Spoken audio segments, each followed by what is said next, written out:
Yes, sir. That's the way you talk to your son. 30 pages of rhymes in this motherfucker.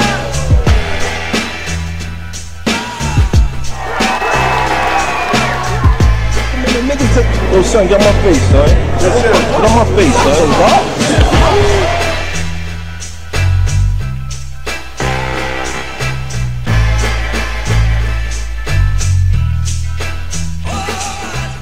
I do this music shit for real. I'ma show you why I say I does this. Cause killing jazz would be classical. I never heard of it. It's a rap. Leave the country. Find another alternative. I get your soul higher than bass could. And prophets deserve respect. I got you. I'll make sure them angels greet you with gospel. This was a dumb move, Cynthia.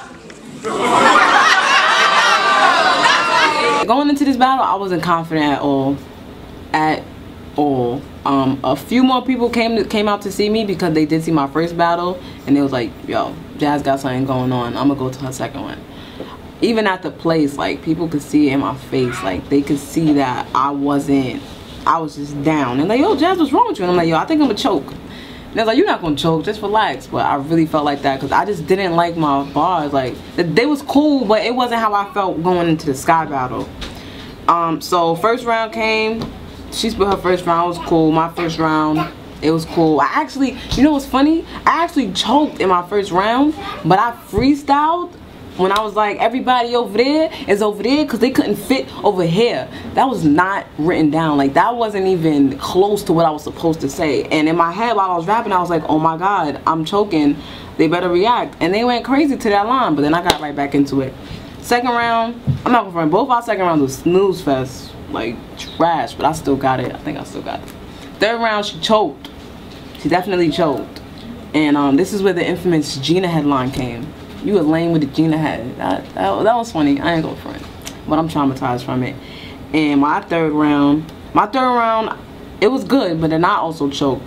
But my choke wasn't a choke where I choked and then totally forgot and then gave it the round. My choke was, I forgot my bars for like 3 seconds and then I came back into it, whatever.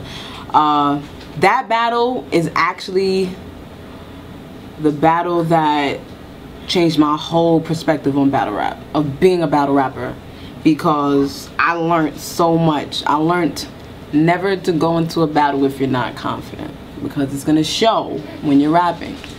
Also, even though I don't think I lost, I took that as an L in my book because I didn't feel like I did the best I could. And ever since then, when I go into a battle, I make sure that I feel like I'm gonna win. I make sure that I'm confident in all my rounds.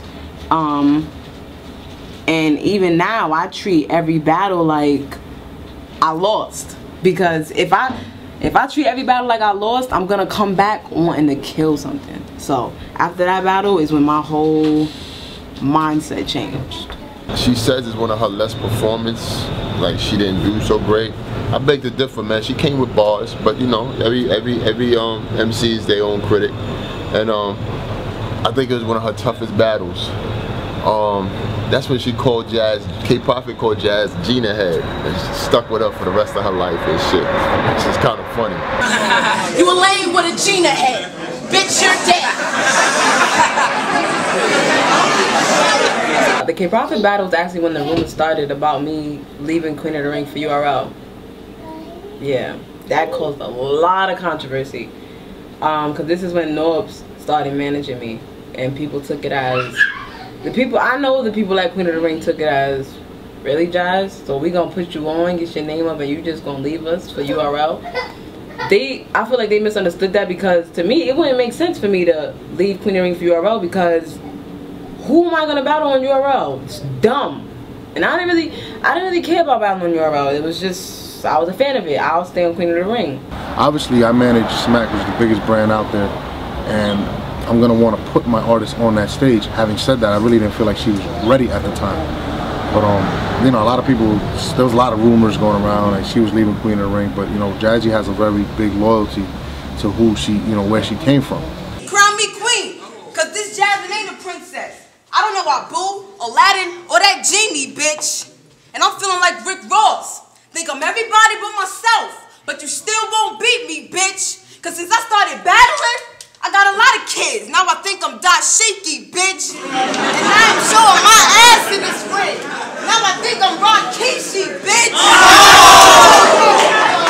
I remember this day. It was a summer day, out of school, had my outfit and all that. And got there, a lot of people came out for this battle. A lot of my friends came out for this battle. So one battle go by, two battles go by, 4 battles go by. I don't see Chayna. I'm getting kind of, not mad, but I'm getting kind of like cautious. Like, yo, where's Chayna? Farrah and Shuni went. We were supposed to go after them. I'm like, yo, Debo comes up to me and says, yo, where's Chayna Ashley? Why are you asking me? I'm battling her. You the one that booked her for tonight. So after the Farrah and Shuni fight, battles, actually when K-Shine and Joe Light had their little fight. I know y'all heard about that. And so the event got shut down or whatever. Chayna Ashley still was nowhere to be found. I was so mad. Like, I don't think I've ever been so mad in my life. Because Skye, she backed out 4 days before, you know. And then this time, I was actually at the event, ready to battle.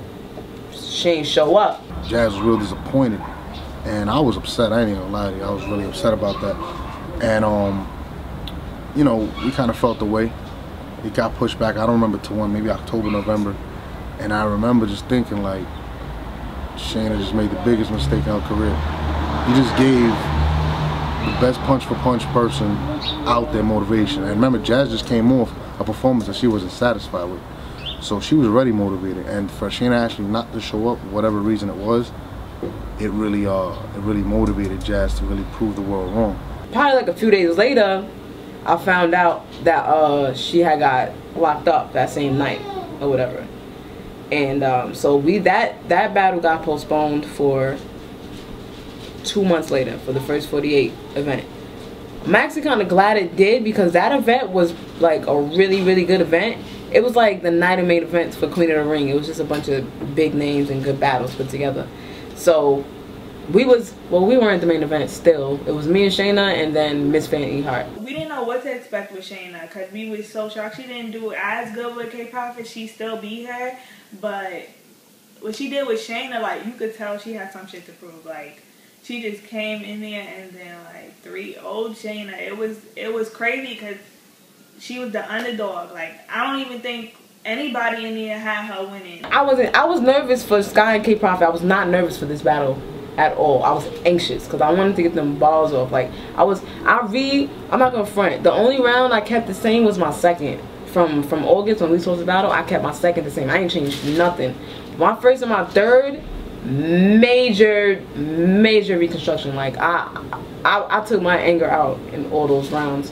So she went, you know, this was highly anticipated. I was expected to lose, like, by 95% of the Queen of the Ring fans. I was expected, not even lose, I was expected to get killed by Chayna Ashley. So being that, with that, and also she was one of my favorites at the time, I felt like I had to bar her life away. Because she was competition. She was my first, to me, she was my first person that was competition. So I went in that battle with killer instinct. She went first, spit her first. I didn't like it at all. And I was like, yo, I'm about to beat her. Because I knew what my first was like. And I remember I told my sister, I was like, yo, if she does not get past this first round, she's going to get 3-0. I knew she wasn't going to get past that. Spit my first round, crowd going crazy. In about 20 minutes, I'm going to have to call my mama like I caught a case. A double homie. Chayna and her mans. Why? Because there be snitches on the first 48. Chayna in the alleyway. Him, Coney Island Boardwalk. I don't care if you're a family guy. He'll get Peter. That's what happens when your dogs talk.